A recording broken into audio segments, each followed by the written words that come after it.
Good morning, all. Good morning, ma'am. Good morning, ma'am. Morning, ma'am. Good morning, ma'am. Okay. Good morning, ma'am. Then എന്ത് പറ്റി നമ്മുടെ strength വളരെ കുറവാണല്ലോ മഴയൊക്കെ ആയതുകൊണ്ടാണോ? നല്ല മഴയാ മാം. വെള്ളപ്പൊക്കം. വെള്ളപ്പൊക്കം ഉണ്ടോ? എവിടെ വെള്ളപ്പൊക്കം? ഞങ്ങളുടെ അവിടെ നല്ല വെള്ള. റോട്ടില് വീടിന്റെ ചുറ്റുമൊക്കെ വെള്ളം. എവിടെയാ സ്ഥലം? തൃശ്ശൂർ ജില്ലയില് എളവള്ളി പാട്ടി ഗുരുവായൂർ ഭാഗം. ഓക്കെ എല്ലായിടത്തും ഉണ്ടല്ലോ മഴ. ഞാൻ വളരെ സ്ട്രെങ്ത് കുറവ് പോലെ തോന്നുന്നേ നമ്മുടെ ക്ലാസ്സിൽ. ഓക്കെ, മഴയുടെ പ്രശ്നമൊക്കെ ഉണ്ടാവും, റേഞ്ചിന്റെ ഇഷ്യൂസ് ഒക്കെ ഉണ്ടാവും അല്ലെ കുറച്ചു പേർക്കൊക്കെ.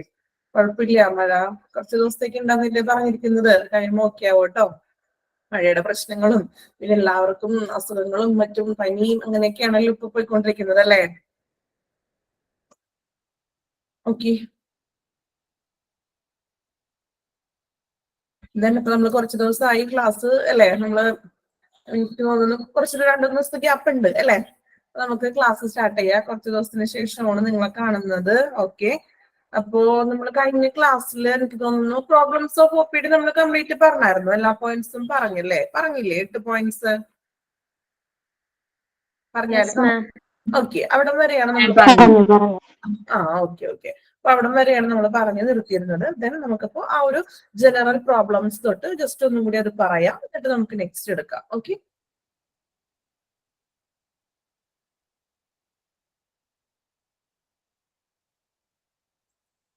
അപ്പൊ നമ്മള് ജനറൽ പ്രോബ്ലംസ് ആണ് ആദ്യം പറഞ്ഞത് അല്ലെ. അപ്പൊ എന്തൊക്കെയാണ് ജനറൽ പ്രോബ്ലംസ് എന്ന് ജസ്റ്റ് ഒന്ന് വായിച്ചു പോണുള്ളൂ. നമ്മൾ അവിടെ വരെയാണല്ലോ നിർത്തിയത്. അപ്പൊ അതൊന്ന് ജസ്റ്റ് എന്താണെന്നൊന്ന് പറയാം ഒന്നുകൂടി. ഫസ്റ്റ് പോയിന്റ് എന്തായിരുന്നു? Insufficient number of doctors. ഡോക്ടേഴ്സിന്റെ നമ്പേഴ്സിൽ എണ്ണത്തിൽ കുറവ്. രോഗികൾ എണ്ണം കൂടുതലാണ്, പക്ഷെ അതിനനുസരിച്ചുള്ള ഡോക്ടേഴ്സ് ഒന്നും അവിടെ വരുന്നില്ല. ദെൻ സെക്കൻഡ് പോയിന്റ് പറഞ്ഞത് ഇൻഅപ്രോപ്രിയേറ്റ് അപ്പോയിന്റ്മെന്റ് സിസ്റ്റം. അപ്പോയിന്റ്മെന്റ് സിസ്റ്റത്തില ഒരു ശരിയായ രീതിയിലല്ലാത്തൊരു അപ്പോയിന്റ്മെന്റ് സിസ്റ്റം. അവിടെ നമ്മൾ പറഞ്ഞു ഇതുപോലെ തന്നെ ഒരു പ്രയോറിറ്റി കൊടുക്കുക. ചിലപ്പോൾ നമ്മൾ നേരത്തെ വന്ന് ചീട്ടെടുത്തവരുണ്ടാവും, അല്ലെങ്കിൽ ലേറ്റ് ആയി വരുന്നവർ ആദ്യം പോയി കയറും, അങ്ങനെ വരുന്ന പ്രശ്നങ്ങളൊക്കെ. Then long waiting time at medicine room. Medicine വാങ്ങിക്കാനായിട്ട് ഫാർമസിയിലൊക്കെ ഒത്തിരി നേരം വെയിറ്റ് ചെയ്ത് നിൽക്കുന്ന ഒരു അവസ്ഥ. Then shortage of facilities. ഓരോ സൗകര്യങ്ങളുടെയൊക്കെ അഭാവങ്ങൾ. Insufficient training of medical personnel concerning ambulatory കെയറിലുള്ള ഒരു ഇൻസഫിഷ്യന്റ് ആയിട്ടുള്ള ട്രെയിനിങ്ങും പറ്റും. ദെൻ ഫ്രാഗ്മെന്റേഷൻ ഓഫ് കെയറിലുള്ള വിഘടനങ്ങൾ. Then organisational structure, traditional preference and needs to providers. Traditional ആയിട്ടുള്ള പ്രിഫറൻസ് ഒക്കെ കൊടുക്കാം. അതുപോലെ റെസിസ്റ്റൻസ് ടു ചേഞ്ചുകളൊക്കെ വരുത്തുക. അപ്പൊ ഇത്രയുമാണ് നമ്മൾ ജനറൽ പ്രോബ്ലംസിൽ പറഞ്ഞ കാര്യങ്ങൾ. ഇനി നമ്മൾ നോക്കുന്നത് സ്പെസിഫിക് പ്രോബ്ലംസ് ആണ്. ജനറൽ എന്ന് പറഞ്ഞാൽ നമുക്കറിയാം കുറച്ചും കൂടി കോമൺ ആയിട്ട് വരുന്ന പ്രോബ്ലംസ് ആണ് നമ്മൾ ജനറൽ പ്രോബ്ലംസിൽ പറഞ്ഞത്. ഇനി നമ്മൾ നോക്കുന്നത് സ്പെസിഫിക് ആയിട്ടുള്ള ഓരോ ഇതിലും സ്പെസിഫിക് ചെയ്തുകൊണ്ടുള്ള പ്രോബ്ലംസ് എന്തൊക്കെയാണെന്നാണ് നോക്കുന്നത്. നോക്കാം, അത് പോയിന്റ്സ് ആയിട്ടാണ് തന്നിരിക്കുന്നത്. ചെറിയ ചെറിയ പോയിന്റ്സ് ആണ്, കുഴപ്പമില്ല, എളുപ്പം വായിച്ചാൽ മനസ്സിലാവുന്ന രീതിയിലുള്ള പോയിന്റ്സ് ഒക്കെയാണ് കേട്ടോ. നോക്കാം. അപ്പോ സ്പെസിഫിക് പ്രോബ്ലംസിൽ ഒന്നാമത്തെ പോയിന്റ് എന്താണെന്ന് നോക്കാം. Duties undertaken by auxiliaries are done hurriedly in order to keep pace with consultation of doctors. This creates inappropriate documentation. അപ്പോ ഫസ്റ്റ് പോയിന്റിൽ പറയുന്നത് ഓക്സിലറി മീൻസ് എന്താണ്? ഓക്സിലറി നമ്മൾ പറഞ്ഞു സഹായകമായിട്ടുള്ള സ്റ്റാഫുകൾ അല്ലെ, അനുബന്ധ സ്റ്റാഫുകൾ എന്നൊക്കെ പറയും. അപ്പോ duties undertaken by auxiliary are done hurriedly means എന്താണ്? ഇപ്പോ ഡോക്ടർമാരുടെയും അല്ലെങ്കിൽ ഡോക്ടർമാരുടെ ഒരു കൂടിയാലോചനയ്ക്ക് ശേഷം, കൺസൾട്ടേഷൻ ഓഫ് ഡോക്ടേഴ്സ്, അതായത് ആ ഒരു നമ്മൾ ഡോക്ടറിനെ കണ്ടതിന് ശേഷം ഡോക്ടർമാരുടെ ആ ഒരു കൂടിയാലോചനയ്ക്ക് ശേഷം വേഗത്തിലാക്കും. ആ ഒരു ഡോക്ടറിന്റെ ഒരു കൺസൾട്ടേഷൻ വേഗത്തിലാക്കുന്നതിനൊപ്പം തന്നെ സഹായിക്കാനായിട്ട് എത്തുന്ന ചുമതലകൾ പെട്ടെന്ന് തിടുക്കത്തിൽ ചെയ്യുന്നു. അത് അനുചിതമായിട്ടുള്ളൊരു പുതിയ ഡോക്യുമെന്റേഷൻസ് സൃഷ്ടിക്കുന്നു എന്നാണ് പറയുന്നത്. അതായത് പെട്ടെന്ന് തന്നെ ഈ കൺസൾട്ടേഷൻസുകൾ എടുക്കുമ്പോൾ അത് എന്ത് ചെയ്യും? പുതിയ ഡോക്യുമെന്റേഷൻസിന് നമുക്ക് ക്രിയേറ്റ് ചെയ്യാനായിട്ട് സാധിക്കുന്നു എന്നാണ് പറയുന്നത്. അതൊരു സ്പെസിഫിക് പ്രോബ്ലം ആണെന്ന്. അതായത് പെട്ടെന്ന് തന്നെ വേഗത്തിലുള്ള ഡോക്ടർമാരുടെ അപ്പോയിന്റ്മെന്റ്സ് നമ്മൾ എടുക്കുമല്ലോ. അപ്പൊ ഡോക്ടർമാരുടെ ആ ഒരു കൺസൾട്ടേഷൻ ഒപ്പം തന്നെ വേഗത്തിലാക്കാൻ വേണ്ടിയിട്ട് ഈ സഹായികൾ ഏറ്റെടുക്കുന്ന ചുമതലകൾ പെട്ടെന്ന് ചെയ്യുമ്പോൾ അതൊരു ഡോക്യുമെന്റേഷൻ ക്രിയേറ്റ് ചെയ്യുന്നതാണ് പറയുന്നത്. ആ പോയിന്റ് നിങ്ങൾ അതുപോലെ തന്നെ പഠിക്കണം കേട്ടോ. അതിൽ കൂടുതൽ മീൻസ് എക്സ്പ്ലനേഷൻ ഒന്നും ഇല്ല. ആ പോയിന്റ് കറക്റ്റ് ആയിട്ട് തന്നെ നിങ്ങളൊന്ന് പഠിച്ചു പോകുക. ഓക്കെ, ദെൻ കാരണം ടേമുകളൊക്കെ അതുപോലെ തന്നെ പഠിക്കണം കേട്ടോ. സെക്കൻഡ് പോയിന്റ് നോക്കാം. ഇനി നെക്സ്റ്റ് പോയിന്റുകൾ വലിയ ബുദ്ധിമുട്ടൊന്നും ഇല്ല കേട്ടോ. ഫസ്റ്റത്തെ മാത്രം ഒരു തുടക്കം എന്ന് വെച്ചാല് ഡോക്ടേഴ്സിന്റെ കൺസൾട്ടേഷന് ശേഷം അത് പെട്ടെന്ന് വേഗത്തിലാക്കാൻ വേണ്ടിയിട്ട് ഈ ഓക്സിലറി സ്റ്റാഫുകൾ അതിന്റെ ഒപ്പം തന്നെ അവര് ചുമതലകൾ പെട്ടെന്ന് ചെയ്യുന്നു. അപ്പൊ അത് അനുചിതമായിട്ടുള്ള ഒരു ഡോക്യുമെന്റേഷൻസ് അവിടെ സൃഷ്ടിക്കുന്നു എന്നാണ് ആ ഒരു പോയിന്റിൽ പറയുന്നത്. ദെൻ സെക്കൻഡ് പോയിന്റിൽ നോക്കാം. ഓക്സിലറി സ്റ്റാഫ് സംടൈംസ് മിസ്ബിഹേവ് വിത്ത് പേഷ്യന്റ്. ഇനി ഈ ഓക്സിലറി സ്റ്റാഫുകൾ, അതായത് സഹായകമായിട്ടുള്ള സ്റ്റാഫുകളിലെ ഹെൽപ്പിംഗ് സ്റ്റാഫ്, അവര് പേഷ്യൻസിനോട് മിസ്ബിഹേവ് ആയിട്ട് പെരുമാറുന്നത് അല്ലെ, മോശമായിട്ടുള്ള രീതിയിൽ ഉള്ളൊരു പെരുമാറ്റം. ദെൻ മൂന്നാമത്തത് നോക്കാം. In absence of appointment system, patient start accumulating even before office time starts creating a long queue of patient even before the arrival of doctors. അതായത് കൃത്യമായിട്ടുള്ള രീതിയിലുള്ള ഒരു അപ്പോയിന്റ്മെന്റ് സിസ്റ്റം. ഞാൻ പറഞ്ഞില്ലേ, ഇപ്പൊ നമ്മള് എൻക്വയറി ചെന്നു, അവിടെ രജിസ്ട്രേഷൻ ഡിപ്പാർട്ട്മെന്റിൽ ഒരു സ്റ്റാഫും ഒരു സിസ്റ്റവും മാത്രം ഉള്ളെങ്കിൽ അത് ഒത്തിരി ടൈം എടുക്കും ചിലപ്പോ അല്ലെ. നമുക്ക് അഡ്മിഷൻ എടുക്കാനായിട്ട് കുറെ സമയം നമ്മൾ അവിടെ കാത്തു നിൽക്കേണ്ടതായിട്ട് വരും. അപ്പോ ഡോക്ടർ അറൈവല്, ആ ഡോക്ടർ വരുന്ന സമയത്ത് ഡോക്ടറിന്റെ ആ ഒരു മുമ്പിൽ ഒരു ലോങ് ക്യൂ ആയിട്ട് തന്നെ നിൽക്കേണ്ടതായിട്ട് വരും. കാരണം അത് പ്രോപ്പർ ആയിട്ടുള്ള ഒരു അപ്പോയിന്റ്മെന്റ് സിസ്റ്റം ഇല്ലാത്തത് കൊണ്ടാണ് അങ്ങനെ വളരെ തിരക്കും കാര്യങ്ങളും വരുന്നത്. ദെൻ നാലാമത്തെ point, interruptions of consultation or investigation. എന്താണ് ഇന്ററപ്ഷൻ എന്ന് പറഞ്ഞാല്? ഇന്ററപ്ഷൻസ് കേട്ടിട്ടില്ലേ? ഇന്ററപ്ഷൻസ് വരുത്തുക മീൻസ് തടസ്സങ്ങൾ അല്ലെ. അപ്പൊ കൺസൾട്ടേഷനും അല്ലെങ്കിൽ എന്താണ് അന്വേഷണങ്ങൾക്കും അല്ലെങ്കിൽ നമ്മളുടെ ഡോക്ടറിന്റെ കൺസൾട്ടേഷനും വരുന്ന തടസ്സങ്ങൾ, മറ്റു തടസ്സങ്ങൾ, തടസ്സങ്ങൾ. Then fifth point, lack of privacy. Lack of privacy means എന്താണ്? ഒരു പ്രൈവസിയുടെ അഭാവം. അതായത് ഇപ്പോ നമുക്കറിയാം എല്ലാ ഹോസ്പിറ്റലിലും തന്നെ ഡോക്ടേഴ്സിന് സ്പെഷ്യൽ ആയിട്ടൊരു ഡോക്ടറിന്റെ റൂം ഉണ്ടാവും. നമ്മൾ ആ റൂമിലേക്കല്ലേ ചെല്ലുന്നത് ഡോക്ടറെ കാണാൻ? ആണോ? റെസ്പോണ്ട് ഒന്നും ഇല്ലല്ലോ. എല്ലാരും ഇല്ലേ? ഇവിടെ ഉണ്ടോ ക്ലാസ്സില്? ഓക്കെ, അപ്പൊ നമ്മൾ ഡോക്ടറിന്റെ ഒരു റൂമിലാണ് ചെല്ലുന്നത് അല്ലെ. അപ്പൊ ആ റൂമിൽ വേറെ പുറത്തുനിന്ന് ആരും കയറാറില്ലല്ലോ.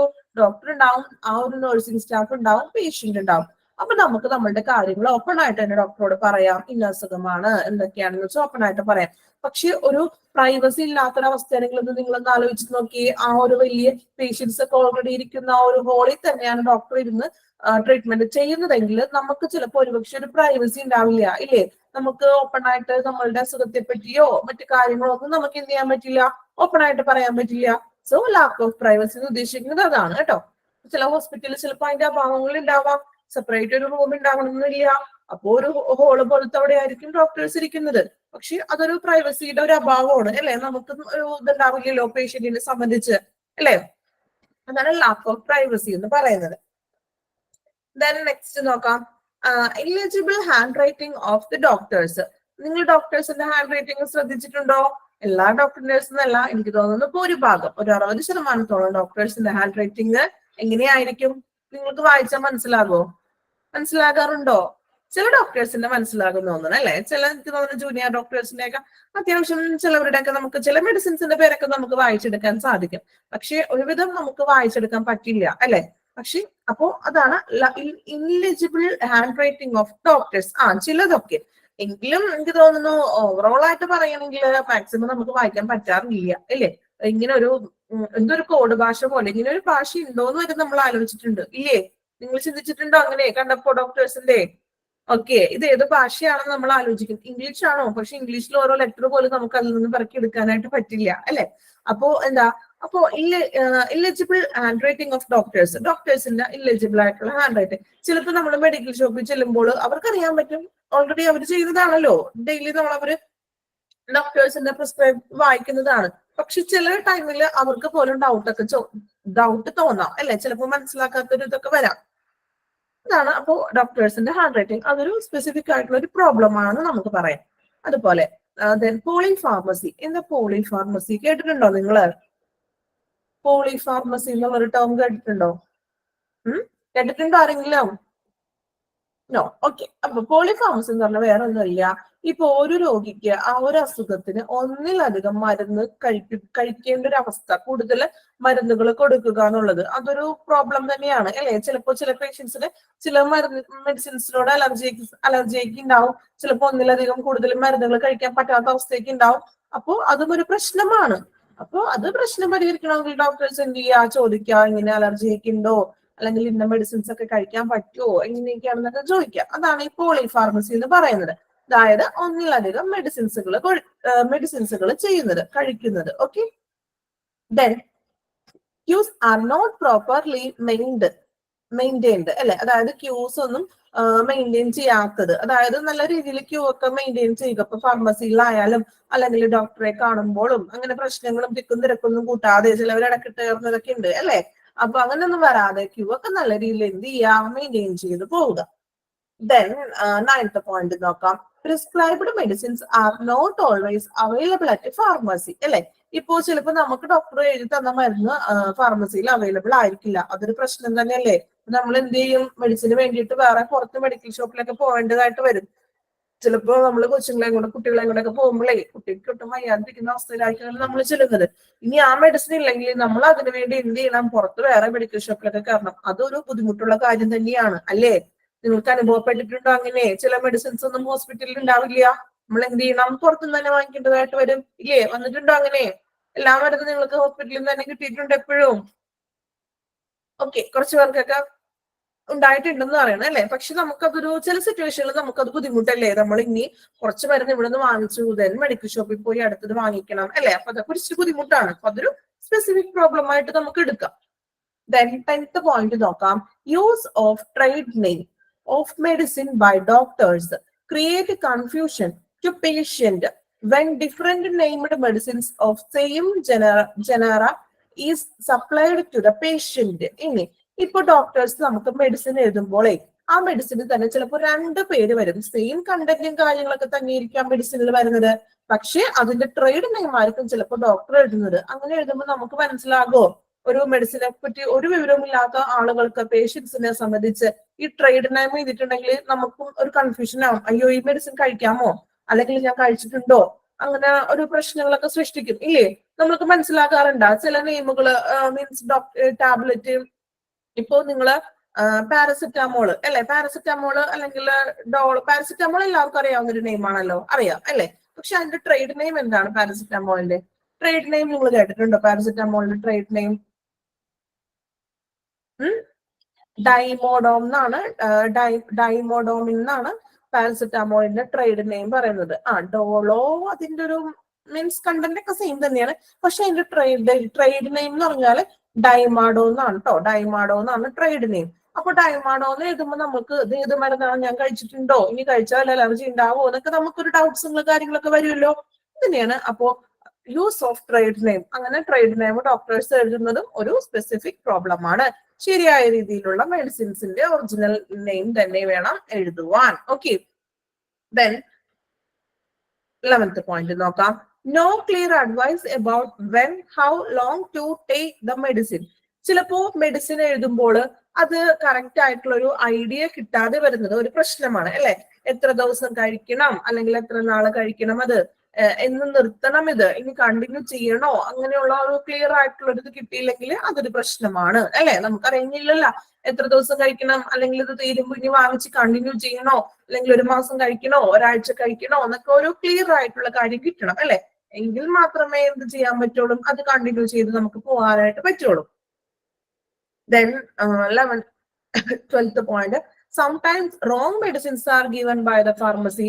ചില ടൈമില്, എപ്പോഴും അല്ല, ചിലപ്പോ അപൂർവം സിറ്റുവേഷൻസില് ഫാർമസിന്ന് ചിലപ്പോ മെഡിസിൻസ് മാറിക്കൊടുക്കാറൊക്കെ ഉണ്ട് അല്ലെ. നിങ്ങൾക്ക് ആർക്കെങ്കിലും എപ്പോഴെങ്കിലും അങ്ങനെ സംഭവിച്ചിട്ടുണ്ടോ? ഹോസ്പിറ്റലിൽ നിന്ന്, ഫാർമസിന്നോ അല്ലെങ്കിൽ ഹോസ്പിറ്റലിൽ നിന്ന് ഏതെങ്കിലും മെഡിസിൻ മാറി തന്നിട്ടുണ്ടോ? ആർക്കെങ്കിലും അനുഭവം ഉണ്ടായിട്ടുണ്ടോ? അവര് മനഃപൂർവ്വം ചെയ്യുന്നതല്ല, എപ്പോഴെങ്കിലും ചിലപ്പോ ഏതെങ്കിലും സിറ്റുവേഷനിൽ ചിലപ്പോ മാറിപ്പോകുന്നതൊക്കെ ആയിരിക്കാം അല്ലെ. അത് എപ്പോഴും അങ്ങനെ വരില്ല. പക്ഷെ ചിലപ്പോ ഏതെങ്കിലും മനുഷ്യരല്ലേ എന്തെങ്കിലും സിറ്റുവേഷനിൽ നിന്ന് മാറിപ്പോയതായിരിക്കാം. ചിലപ്പോ പുതിയ സ്റ്റാഫുകളൊക്കെ വരുമ്പോൾ ചിലപ്പോ അധികം എക്സ്പീരിയൻസ്ഡ് അല്ലാത്ത സ്റ്റാഫൊക്കെ ആണെങ്കിൽ ചിലപ്പോ എന്തെങ്കിലും കണ്ടന്റിൽ വ്യത്യാസം വരിക, അങ്ങനെ മാറിപ്പോകുന്ന സിറ്റുവേഷൻ ഒക്കെ വരാറുണ്ട്. പക്ഷെ അതൊരു വലിയൊരു പ്രോബ്ലം തന്നെയാണ് അല്ലെ. അപ്പോ അതൊരു സ്പെസിഫിക് ആയിട്ടുള്ള പ്രോബ്ലം എന്ന് തന്നെ നമുക്ക് എടുത്തു പറയാം. ദെൻ ഇൻസഫിഷ്യന്റ് ആൻഡ് അൺക്ലീൻഡ് ടോയ്ലറ്റ്സ് അല്ലെ, ടോയ്ലറ്റ്സിന്റെ എണ്ണത്തിൽ കുറവ്, ഒരു ഹോസ്പിറ്റലിൽ ടോയ്ലറ്റ്സ് വേണ്ട അത്യാവശ്യം, അപ്പോ അതിലുള്ള കുറവുകളും. ദെൻ അൺക്ലീൻഡ് ആയിട്ടുള്ള ടോയ്ലറ്റ്സ്, എല്ലാ ഹോസ്പിറ്റലിലും എന്നല്ല, അതിന് ക്ലീനിങ് സ്റ്റാഫുകളൊക്കെ ഉണ്ടാവും, പക്ഷെ എങ്കിലും ചില ഹോസ്പിറ്റലൊക്കെ നമ്മൾ ചെല്ലുമ്പോൾ ഒരു അത്യാവശ്യ ഘട്ടത്തിൽ ടോയ്ലറ്റിൽ പോകണമെങ്കിൽ വളരെ ക്ലീൻലെസ് ആയിട്ട് കിടക്കണമെങ്കിൽ നമുക്ക് ഭയങ്കര ബുദ്ധിമുട്ടല്ലേ കയറാനായിട്ട്. സോ അതൊരു സ്പെസിഫിക് പ്രോബ്ലം ആയിട്ട് നമുക്ക് കണക്കാക്കാം. ഓക്കെ, ഇത്രയുമാണ് സ്പെസിഫിക് പ്രോബ്ലംസ് എന്ന് പറയുന്നത്. ക്ലിയർ ആയല്ലോ? കുഴപ്പമില്ലല്ലോ? വായിച്ച് മനസ്സിലാക്കാവുന്നല്ലേ ഉള്ളൂ. ഓക്കെ, ആ പോളിഫാർമസി ഒന്ന് നോക്കിയാൽ മതി. ദെൻ എന്താണ് ബാക്കിയെല്ലാം വലിയ ട്രേഡ് നെയിമിന്റെയും ഒന്ന് ജസ്റ്റ് ഒന്ന് ശ്രദ്ധിച്ചാൽ മതി കേട്ടോ. ഓക്കെ, കുഴപ്പമില്ലല്ലോ? എളുപ്പം വായിച്ചാൽ കിട്ടുന്നതാണ് കേട്ടോ, വലിയ ബുദ്ധിമുട്ടില്ല. ദെൻ ഇനി നമുക്ക്, അപ്പൊ നമ്മള് സ്പെസിഫിക് പ്രോബ്ലങ്ങൾ എന്തൊക്കെയാണെന്ന് പറഞ്ഞു, ജനറൽ പ്രോബ്ലംസ് എന്തൊക്കെയാണെന്ന് പറഞ്ഞു. ഇനി നമുക്ക് ഇതിനേക്ക് എങ്ങനെയൊക്കെ നമുക്ക് എന്ത് ചെയ്യാം, സോൾവ് ചെയ്യാൻ പറ്റുന്നതാണ് പിന്നെ നോക്കാൻ പോകുന്നത്. മെത്തേഡ്സ് ടു സോൾവ്, എങ്ങനെയൊക്കെയാണ് നമുക്ക് സോൾവ് ചെയ്യാൻ പറ്റുന്നതെന്ന് നോക്കാം. First point, adequate directional signs അല്ലെ, അതായത് മതിയായിട്ടുള്ള സൈനുകളും കാര്യങ്ങളൊക്കെ ഹോസ്പിറ്റലിൽ അറേഞ്ച് ചെയ്യുക. സയൻസും കാര്യങ്ങളും നമ്മൾ പഠിച്ചത് ഓർമ്മയുണ്ടോ? ഏത് ചാപ്റ്ററിലായിരുന്നു പഠിച്ചത്? സയൻസ് ഒക്കെ ഓർമ്മയുണ്ടോ? ഓരോ ഫ്ലോറിലോട്ടും ഇന്ന് സയൻസും കാര്യങ്ങളും എന്നൊക്കെ പറഞ്ഞത് ഫ്രണ്ട് ഓഫീസ് ഡിപ്പാർട്ട്മെന്റിലാണോ? ഓർമ്മയുണ്ടോ പഠിച്ചത്? നിങ്ങൾ കഴിഞ്ഞ ക്ലാസ് ഒക്കെ മറന്നുപോയി മൂടി വെച്ചിരിക്കണോ? പഠിച്ച കാര്യങ്ങളൊന്നും ഓർമ്മയില്ലേ? ആർക്കും ഓർമ്മയില്ല? എവിടെയെങ്കിലും പഠിച്ചിട്ടുണ്ടോ സയൻസ്? ഓക്കെ, എൽമ, ഓക്കെ. ഒരാൾക്കെങ്കിലും കുറച്ചു പേർക്ക് ഓർമ്മ വരുന്നുണ്ട് കേട്ടോ, ഇപ്പൊ വരുന്നുള്ളൂ, ട്യൂബ് ലൈറ്റ് പോലെ കത്തുന്നുള്ളൂ കേട്ടോ ഓരോരുത്തർക്ക്. ഓക്കെ, അപ്പോ നമ്മൾ പഠിച്ചല്ലോ ആ ക്ലാസ്സില്, നമ്മള് ഇങ്ങനെ ഹോസ്പിറ്റലില് സയൻസ് കാര്യങ്ങളൊക്കെ ഉണ്ട്, ഇങ്ങോട്ടേക്ക് പോകാനായിട്ട്, അല്ലെങ്കിൽ ഓരോ മീൻസ് ഓരോ ഫ്ലോറിലും ഇത്ര ഇതൊക്കെ ഉണ്ടെന്നൊക്കെ പറയുന്ന സയൻസും കാര്യങ്ങളൊക്കെ എന്ത് ചെയ്യാം, അതെല്ലാം ഡയറക്ഷണൽ സയൻസ് ഒക്കെ അഡിക്വേറ്റ് ആവശ്യമുള്ള ഡയറക്ഷൻ സയൻസുകളും കാര്യങ്ങളും കൊണ്ടുവരിക. സെക്കൻഡ് പോയിന്റ് നോക്കാം. Computerized registration and electronic record keeping for quick retrieval. അപ്പോ ഈ ഇലക്ട്രോണിക് റെക്കോർഡുകളും അല്ലെങ്കിൽ കമ്പ്യൂട്ടറൈസ്ഡ് ആയിട്ടുള്ള രജിസ്ട്രേഷൻസ് ഒക്കെ കൊണ്ടുവരാൻ, ക്വിക്ക് റിട്രൈവലിന് വേണ്ടി, പെട്ടെന്നുള്ള വീണ്ടെടുക്കലിന് വേണ്ടിയിട്ട്, അങ്ങനെയുള്ള കാര്യങ്ങൾ. ഇപ്പൊ അങ്ങനെയാണല്ലോ എല്ലാ ഹോസ്പിറ്റലുകളിലും പൊതുവെ കമ്പ്യൂട്ടറൈസ്ഡ് അല്ലേ, ചീട്ടുകളായാലും ഫാർമസിയിലോട്ട് നമ്മൾ മെഡിസിൻ കൊടുക്കുന്നതും എല്ലാ തരത്തിലുള്ളതും കമ്പ്യൂട്ടറൈസ്ഡ് അല്ലേ? നിങ്ങൾ പോകുമ്പോൾ എല്ലാം കമ്പ്യൂട്ടറൈസ്ഡ് ആണോ എല്ലാ ഹോസ്പിറ്റലുകളിലും? ചില ഹോസ്പിറ്റലിൽ ചിലപ്പോൾ ആകണമെന്നില്ല, അല്ല അത്ര ടെക്നോളജി ഒന്നും ഉപയോഗിക്കാത്ത ഹോസ്പിറ്റലാണെങ്കിൽ സാധാ പഴയ പോലെ ആയിരിക്കും. എങ്കിലും ഒരു 80% എനിക്ക് തോന്നുന്നു കമ്പ്യൂട്ടറൈസ്ഡ് ആണ് അല്ലേ? ആണ് അല്ലെ? അതുകൊണ്ട് നമുക്ക് എന്താണ് പ്രയോജനം? പെട്ടെന്ന് കാര്യങ്ങൾ നടക്കുന്നില്ലേ? എഴുതാനും പിടിക്കാനും ഒന്നും അധികം സമയം പോകുന്നില്ല. പെട്ടെന്ന് തന്നെ നമുക്ക് എന്ത് ചെയ്യാൻ പറ്റുന്നുണ്ട്? കാര്യങ്ങൾ പെട്ടെന്ന് റെഡിയായി കിട്ടുന്നുണ്ട്. Okay, then multiple and multi purpose fee collection zone. Multiple and multi purpose എന്താണ്? മൾട്ടിപ്പിൾ ആൻഡ് മൾട്ടി, ഒന്നിലധികം മൾട്ടിപ്പിൾ മീൻസ് ഒന്നിലധികം. ഓക്കെ, ഇപ്പൊ ഒന്നിലധികം, മൾട്ടി പർപ്പസ് മീൻസ് പല ഉദ്ദേശങ്ങൾക്ക് വേണ്ടിയിട്ട് ഫീ കളക്ഷൻ സോണുകൾ സ്ഥാപിക്കുക. അതായത് ശേഖരണ മേഖല, ഫീ കളക്ഷൻസ് അല്ലെ, ഓരോടത്ത് തന്നെ എല്ലാത്തിന്റെയും കൂടി ഫീസ് കളക്ട് ചെയ്യുമ്പോൾ അതൊരു പ്രശ്നമല്ലേ? അപ്പോ പല സെക്ഷൻസിന് വേണ്ടിയിട്ട് ഓരോരോ ഫീസിന്റെ ഒരു ശേഖരണം അത് സ്ഥാപിക്കുക. അപ്പൊ തിരക്കും കാര്യങ്ങളൊക്കെ ഒഴിവാക്കാമല്ലോ. Then നാലാമത്തെ point, adequate number of doctors as per patient volume. അതായത് രോഗിയുടെ എണ്ണത്തിനനുസരിച്ച് അതിന് ആവശ്യമായിട്ടുള്ള ഡോക്ടേഴ്സിന് അവൈലബിൾ ആക്കണം ഹോസ്പിറ്റലിൽ അല്ലെ. അല്ലെങ്കിൽ ഒത്തിരി രോഗികളുണ്ട്, ഒരു ഡോക്ടർ മാത്രം ഉള്ളെങ്കിൽ എത്ര നേരം നമ്മൾ ക്യൂവിൽ നിൽക്കേണ്ട അവസ്ഥ വരും അല്ലെ? അപ്പോ എത്രത്തോളം രോഗികൾ അവിടെ വരുന്നുണ്ടോ അതിനനുസരിച്ച് എന്ത് വേണം? ഡോക്ടേഴ്സിന്റെ എണ്ണവും കൂട്ടണം. Okay, then token display system അല്ലെ, അതായത് ഡിസ്പ്ലേ എങ്ങനെയാണ് ടോക്കൺ ഡിസ്പ്ലേ സിസ്റ്റം? നിങ്ങൾക്കറിയാലോ, ഡിസ്പ്ലേ നമ്മൾ ടോക്കൺ എടുക്കുന്നതൊക്കെ ആ ഡിസ്പ്ലേയിലൂടെ ആ ഒരു സിസ്റ്റം ഒക്കെ കൊണ്ടുവരിക. Then multiple blood collection, diagnostic facilities, staffing dum based on needs. ഇവിടെ എന്താ പറയുന്നത്? മൾട്ടിപ്പിൾ അല്ലെ, multiple means staffing dum based on needs. ജീവനക്കാരെ നമ്മൾ നിയമിക്കണമെന്ന്. എന്തിനൊക്കെ വേണ്ടി? മൾട്ടിപ്പിൾ ബ്ലഡ് കളക്ഷനും ഡയഗ്നോസ്റ്റിക് ഫെസിലിറ്റീസിനും തുടങ്ങിയ കാര്യങ്ങൾ ചെയ്യാൻ വേണ്ടിയിട്ട് നമ്മൾ എന്ത് ചെയ്യുക? കൂടുതൽ അതിനാവശ്യമായിട്ടുള്ള സ്റ്റാഫുകളെ നിയമിക്കുക. Then adequate seating capacity, entertainment with TV, magazine of health education measures through through leaflets poster magazines etcetera. നമ്മൾക്കറിയാം ഒരു അത്യാവശ്യം നമ്മൾ അവിടെ പോയിരിക്കുന്ന ഏരിയയിൽ സീറ്റിംഗ് കപ്പാസിറ്റി ഒക്കെ അത്യാവശ്യം ഒരുക്കണം അല്ലെ, അല്ലെങ്കിൽ കുറെ നേരം നിന്ന് കാലുകൾക്ക് ഇരിക്കണ്ടേ, അപ്പൊ അത്യാവശ്യം വേണ്ടുന്ന ചെയറുകളൊക്കെ അവിടെ സജ്ജീകരിക്കുക. അതുപോലെ തന്നെ എന്റർടൈൻമെന്റിന് വേണ്ടി TV ഒക്കെ ഉണ്ടാവും. എല്ലാ ഹോസ്പിറ്റലിലും ഒരുവിധ ഹോസ്പിറ്റലിൽ TV ഒക്കെ ഉണ്ടാവും. ന്യൂസും കാര്യങ്ങളൊക്കെ ഇങ്ങനെ വെച്ചിട്ടുണ്ടാവും. ശ്രദ്ധിച്ചിട്ടുണ്ടോ നിങ്ങള്? ഇനി ഹോസ്പിറ്റലിൽ പോകുമ്പോൾ ശ്രദ്ധിക്കണം കേട്ടോ, ഈ പറഞ്ഞ സംഭവങ്ങളൊക്കെ അവിടെ ഉണ്ടോ എന്ന് നോക്കണേ. TV കണ്ടിട്ടില്ലേ നിങ്ങള്? ശ്രദ്ധിച്ചിട്ടില്ലേ ഹോസ്പിറ്റലിൽ പോകുമ്പോ? TV ഉണ്ടാവില്ലേ?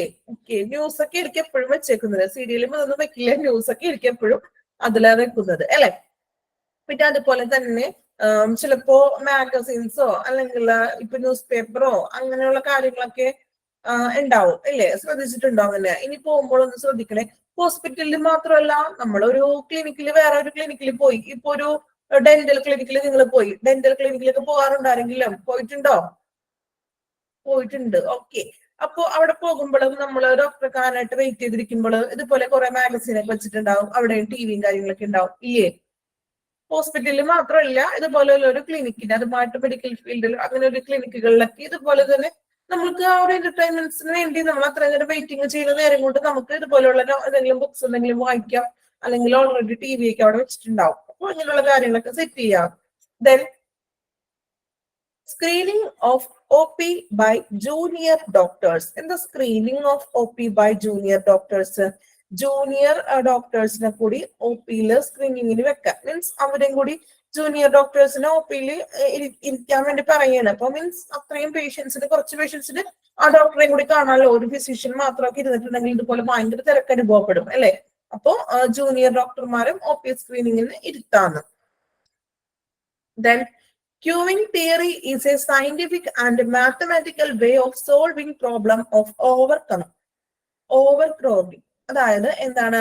ആൾത്തിരക്ക്. അതായത് ക്യൂവിംഗ് മീൻസ് ഓവർ ക്രൗഡിംഗ് എന്ന് പറഞ്ഞാൽ ഭയങ്കര ആൾത്തിരക്ക് കുറയ്ക്കാൻ വേണ്ടിയിട്ട് നമുക്കൊരു ക്യൂവിംഗ് സിസ്റ്റം കൊണ്ടുവരാൻ, ഒരു കറക്റ്റ് ആയിട്ട് ഒരു ഇത്ര നമ്പേഴ്സ് കറക്റ്റ് ഒന്ന് ക്യൂ നിന്നൊക്കെ കയറുന്ന ആ ഒരു സിസ്റ്റം കൊണ്ടുവരാൻ. അല്ലെങ്കിൽ ആളുകൾ ഇടക്കിട്ടൊക്കെ കയറില്ലേ, ഇടക്കിട്ട് അങ്ങോട്ട് ഇങ്ങോട്ട് കയറിയ പ്രശ്നങ്ങളാവും പേഷ്യൻസ് തമ്മിൽ. സോ അതിന് വേണ്ടിയിട്ട് എന്ത് ചെയ്യുക? ഒരു ക്യൂവിംഗ് തിയറി സിസ്റ്റം കൊണ്ടുവരാൻ ശ്രമിക്കാം. Then avoid queue jumping. ക്യൂവിൽ നിന്ന് ചാടുന്നത്, ഇടക്കിട്ട് ചാടില്ലേ, അത് ഒഴിവാക്കാൻ. എന്തിനാ ഒഴിവാക്കണേ നോക്കിയേ? The act of going ahead of other people, waiting in a line, something instead of waiting one's turn. അല്ലെ, നമ്മളുടെ ഫ്രണ്ടില് നമ്മൾ ക്യൂ നിൽക്കണേണ്, അതിൽ നിന്ന് ക്യൂവിൽ നിന്ന് നമ്മൾ ചാടി രണ്ടുപേരുടെ മുന്നിൽ പോയി നിന്നിട്ടുണ്ടെങ്കിൽ അവർ സമ്മതിക്കോ? അവിടെ അപ്പൊ പ്രശ്നം ഉണ്ടാവില്ലേ? കൂടുതൽ എനിക്ക് തോന്നുന്നത് ഗവൺമെന്റ് ഹോസ്പിറ്റലിലൊക്കെയാണ് തോന്നുന്നത്. ഭയങ്കര തിരക്കായിരിക്കില്ലേ എപ്പോഴും അല്ലെ? നിങ്ങൾക്ക് എങ്ങനെ അനുഭവം? ഗവൺമെന്റ് ഹോസ്പിറ്റലിൽ നിങ്ങൾ പോയിട്ടുണ്ടോ എപ്പോഴെങ്കിലും? പോയിട്ടുണ്ടോ ആരെങ്കിലും? ആരും പോയിട്ടില്ല. എല്ലാവരും മൾട്ടി സ്പെഷ്യൽ ഹോസ്പിറ്റലിലാണോ പോയിക്കണേ?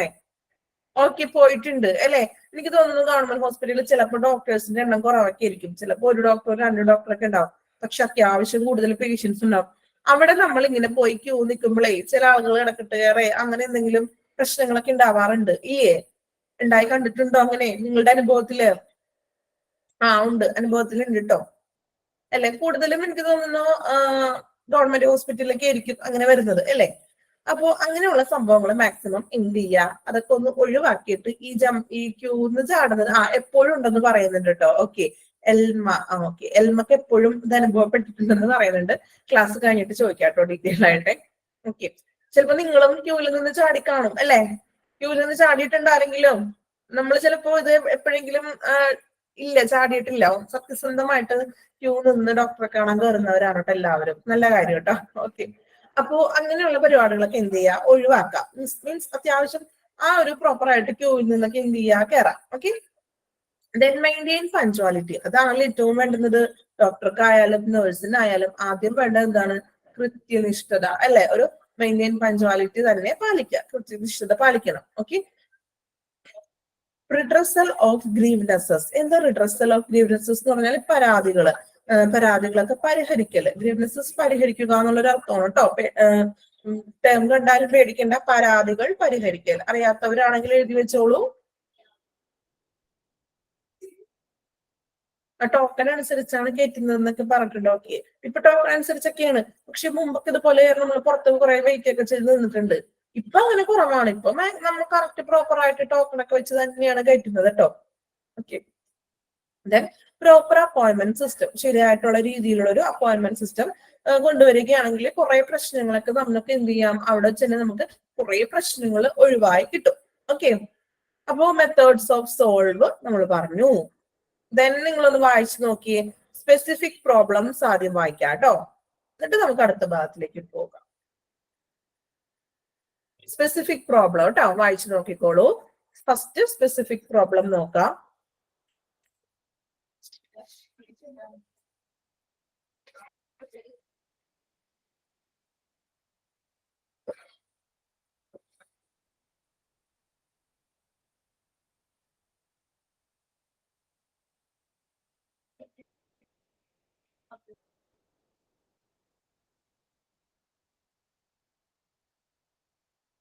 വായിച്ചു നോക്കിക്കോളൂ കേട്ടോ, എല്ലാ പോയിന്റ്സും വായിക്കാം.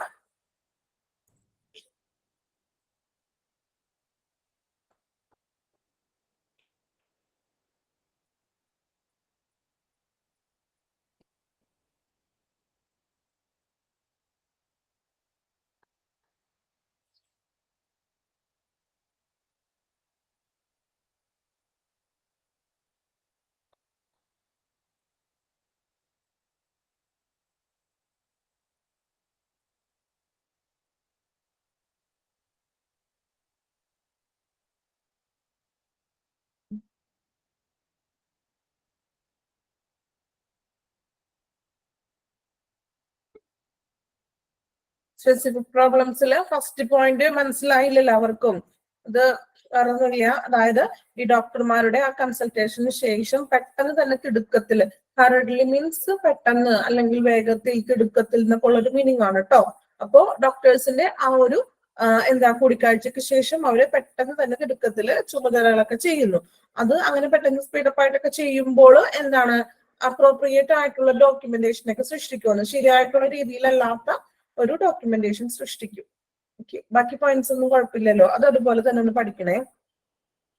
ജസ്റ്റ് വായിച്ചാൽ മതി നിങ്ങൾ പ്രോബ്ലംസ് ഒക്കെ. ഇത് ബൈ ഹാർട്ട് ചെയ്ത് പഠിക്കേണ്ട ആവശ്യമൊന്നും ഇല്ല, അത്യാവശ്യം ഒന്ന് മനസ്സിലാക്കി വെക്കാം കേട്ടോ.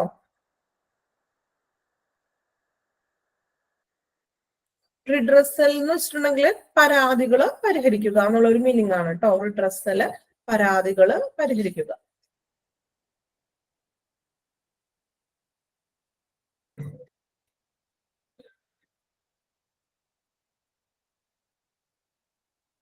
എല്ലാ പോയിന്റും വായിക്കണേ. ദെൻ മെത്തേഡ് ഓഫ് സോൾവിന്റെ കൂടി ഒന്ന് വായിക്കണം, എന്നിട്ട് വേണം നമുക്ക് നെക്സ്റ്റ് ഭാഗത്തേക്ക് പോകാൻ.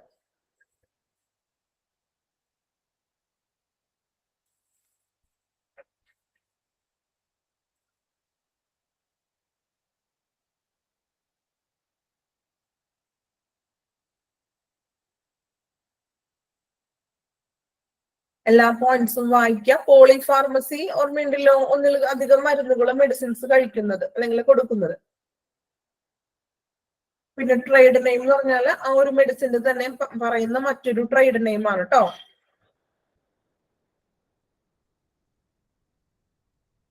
വേറെ ഒന്നും കുഴപ്പമില്ലല്ലോ അതിനകത്ത് പോയിന്റ്സുകള്.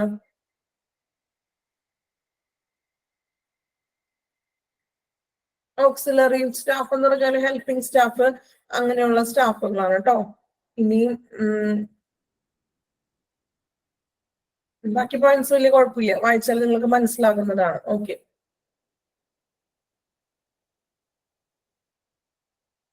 പോളിഫാർമസി ആണെങ്കിലൊന്ന് നിങ്ങൾ സൈഡിൽ എഴുതിയിട്ടുള്ളൂ കേട്ടോ. ഇനി ഇന്ന് ഇത് കഴിഞ്ഞിട്ട് കുറച്ച് ദിവസം കഴിഞ്ഞിട്ട് പോയി എടുത്തിട്ടുണ്ടെങ്കിൽ പോളിഫാർമസി എന്താണെന്ന് ആലോചിക്കും, ഇല്ലേ? ആലോചിച്ചിരിക്കോ? അത്രയും ദിവസം ഓർമ്മയിൽ നിൽക്കോ പോളിഫാർമസി? നിൽക്കോ എല്ലാവരുടെ ഓർമ്മയില്? കുറച്ച് ദിവസം കഴിയുമ്പോൾ എന്താണെന്ന് ആലോചിക്കൂലേ? ഓക്കെ, നിൽക്കുമെങ്കിൽ കുഴപ്പമില്ല, അറിയാത്തവരാണെങ്കിലും ഒന്ന് എഴുതിയിട്ടോളൂ.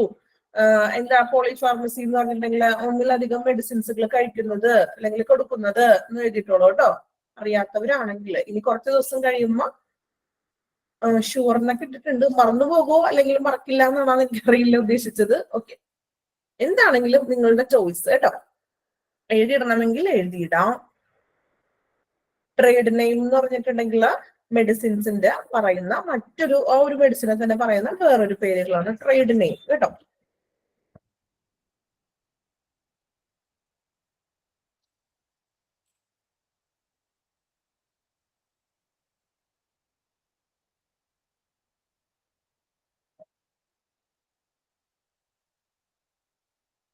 പോളിഫാർമസി ട്രേഡ് നെയിം വേണമെങ്കിൽ ഒന്ന് മലയാളത്തിൽ നിങ്ങൾക്ക് മനസ്സിലാകുന്ന പോലെ ഒന്ന് മനസ്സിലാകുന്ന രീതിയിൽ ഒന്ന് എഴുതിയിട്ടുള്ളൂ കേട്ടോ.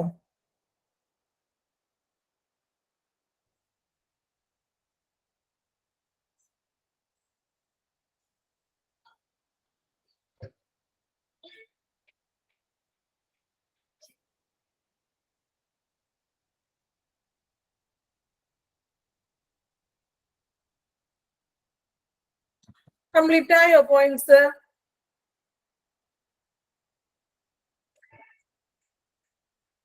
ട്രേഡ് നെയിം നിങ്ങൾക്ക് വേണമെങ്കിൽ കുറച്ച് എക്സാമ്പിൾ പോലെ തരണോ? എന്താ അഭിപ്രായം? ഓക്കെ,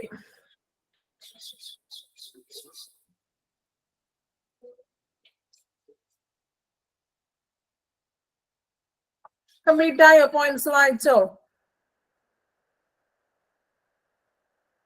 ഓക്കെ, നിങ്ങളെ കയ്യിൽ കോപ്പി ഉണ്ടല്ലോ? അവരുടെ കയ്യില് ഉണ്ടോ? ഈ ചാപ്റ്ററിന്റെ കോപ്പി ഉണ്ടോ? ഓക്കെ, ഉള്ളവരാണെങ്കിൽ ആ കോപ്പിയുടെ സൈഡിൽ തന്നെ ട്രേഡ് നെയിമിന്റെ ആ പോയിന്റിന്റെ സൈഡിൽ ഒന്ന് എഴുതിയെടുത്തോളൂ കേട്ടോ. അല്ലാത്തവരാണെങ്കിൽ എന്ത് ചെയ്യാ, ഒന്ന് നോട്ട്ബുക്കിൽ ഒന്ന് കുറിച്ചിട്ടോളൂ. ട്രേഡ് നെയിം ആണ് എഴുതുന്നത്. പാരസെറ്റാമോൾ എന്ന് എഴുതാം കേട്ടോ. പാരസെറ്റാമോൾ, അതിന്റെ ട്രേഡ് നെയിം നമുക്ക് എഴുതാം.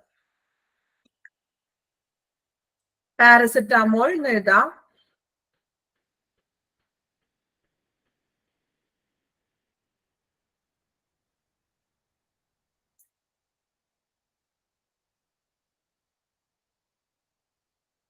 ഈ പാരസെറ്റാമോളിന് തന്നെ പല പല പേരുകൾ അറിയപ്പെടുന്നുണ്ട് കേട്ടോ. അപ്പോ പാരസെറ്റാമോൾ എന്ന് എഴുതിയോ എല്ലാവരും? എഴുതിയോ? ഓക്കെ, പാരസെറ്റാമോൾ എന്നൊരു ഹൈഫൻ ഇട്ടിട്ട് എഴുതുക. ഡൈമാഡോൺ കേട്ടോ, ഡൈമാഡോൺ. സ്പെല്ലിംഗ് എഴുതിക്കോളൂല്ലേ? ഡൈമാഡോൺ.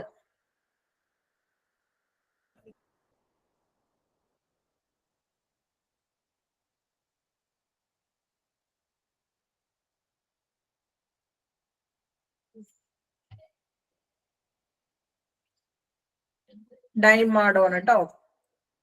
പാരസെറ്റാമോളിന് പറയുന്ന ട്രേഡ് നെയിം ആണ് ഡൈമാഡോൺ. ഓക്കെ, എഴുതിയോ?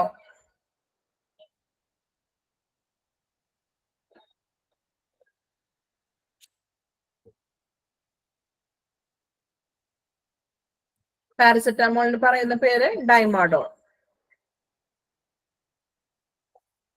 ദെൻ ആസ്പിരിൻ എഴുതിക്കോ. കേട്ടിട്ടുണ്ടോ എവിടെയെങ്കിലും ആ ഒരു മെഡിസിന്റെ പേര്? ആസ്പിരിൻ. ഓക്കെ,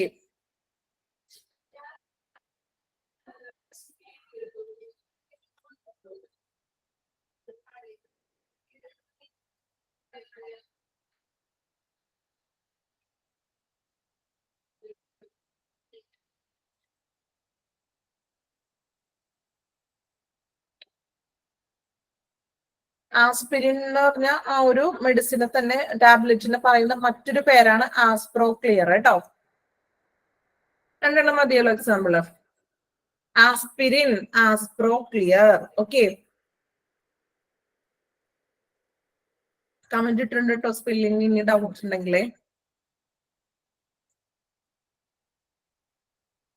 ഓക്കെ, എഴുതിയില്ലേ? രണ്ട് എക്സാമ്പിൾ മതിയല്ലോ. അതായത് ട്രേഡ് നെയിം പാരസെറ്റാമോളിന് ഡൈമാഡോ, ആസ്പിരിൻ, ആസ്പ്രോ ക്ലിയർ. ഓക്കെ, ചോദിക്കൊന്നുമില്ല എങ്കിലും ഒന്ന് നമ്മളൊന്ന് പഠിച്ചു വെക്കാം. ഓക്കെ, ട്രേഡ് നെയിമേ ഒന്ന് അറിഞ്ഞു വെക്കാൻ മാത്രം കേട്ടോ. അപ്പോ പ്രോബ്ലംസ് വായിച്ചു കഴിഞ്ഞു എല്ലാവരുടെയും? കഴിഞ്ഞില്ലേ?